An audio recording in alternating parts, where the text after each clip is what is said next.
s'achève l'exercice 4. Maintenant, pour l'exercice 5 et le dernier de cette série, on considère un miroir sphérique concave de centre C, de sommet S et de rayon R, qui est égal à CS supérieur à 0. Bien sûr. On repère la position d'un objet réel AB perpendiculaire à l'axe principal par rapport au foyer. Objet F de ce miroir par la grandeur petit x égale à FA en valeur algébrique, positive ou négative. En utilisant la formule de Newton du miroir sphérique, détermine la position de l'image A'B' par rapport au foyer objet en fonction de x et de r. 2. Calculer le grandissement linéaire gamma en fonction de x et de r. 3. Où faut-il placer l'objet AB par rapport au foyer F pour obtenir à travers ce miroir une image droite 2 fois plus grande que l'objet. On donnera FA en fonction de R. On déduire la position et l'image et la nature de l'image. Pour R égale à 16 cm, faire une construction géométrique et on va donner l'échelle 1,5 pour avoir justement un rayon de 8 cm.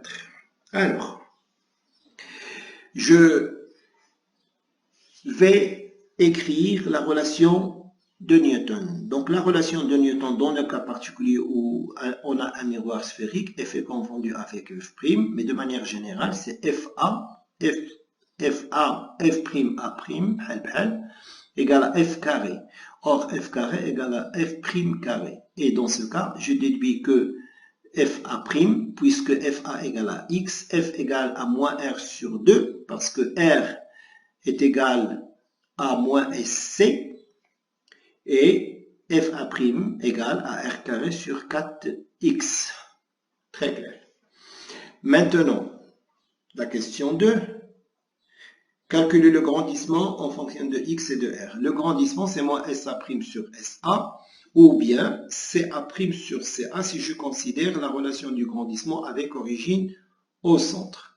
Et dans ce cas, j'aurai tout simplement à écrire CHAL, CA' c'est CF plus FA', or CF c'est R sur 2, FA' ne venant de calculer c'est R carré sur 4x, et donc CA' égale à R sur 2 facteur de 1 plus R sur 2x, parce qu'ils veulent que ce soit en fonction de R et de x.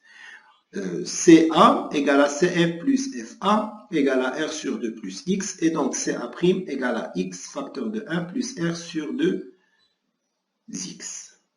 D'où gamma égale à CA' sur CA égale à R sur 2x. Voilà. Troisième question. Où faut-il placer l'objet par rapport au foyer pour obtenir à travers ce miroir une image droite 2 fois plus grande que l'objet? On donnera F en fonction de R, en déduire la position et la nature de l'image. Alors, regardons cette troisième question. Quand il s'agit d'une image droite, ça veut dire l'objet est droit et les deux sont orientés de la même façon. Donc, gamma est positif.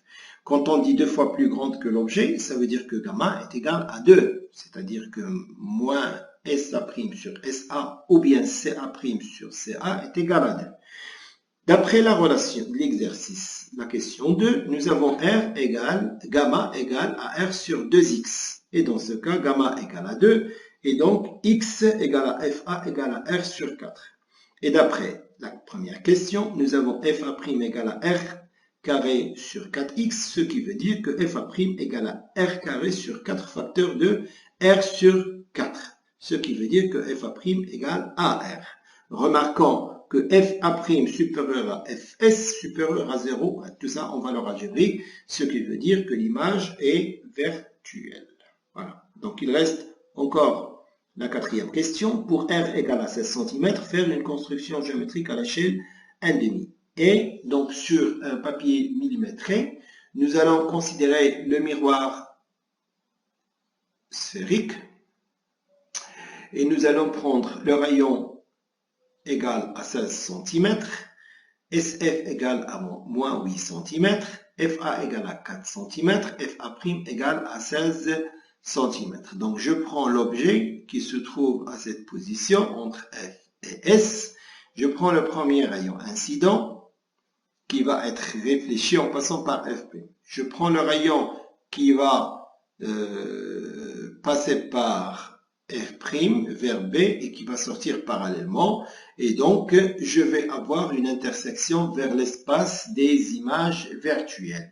Donc, l'image de B va être B' et ainsi, l'image va être plane perpendiculaire à l'axe principal et ça va être une image virtuelle plus grande mais gamma supérieure à 0. Et je remarque ici que gamma, dans ce cas, est égal à plus 2. Comme ici, on le voit, gamma égale à plus 2. Voilà la construction géométrique, l'objet est réel et l'image est virtuelle. Donc ainsi s'achève cette série de travaux dirigés numéro 3 sur la réflexion plane et la réflexion sphérique. Et rendez-vous la semaine prochaine pour la série sur les diodes sphériques, le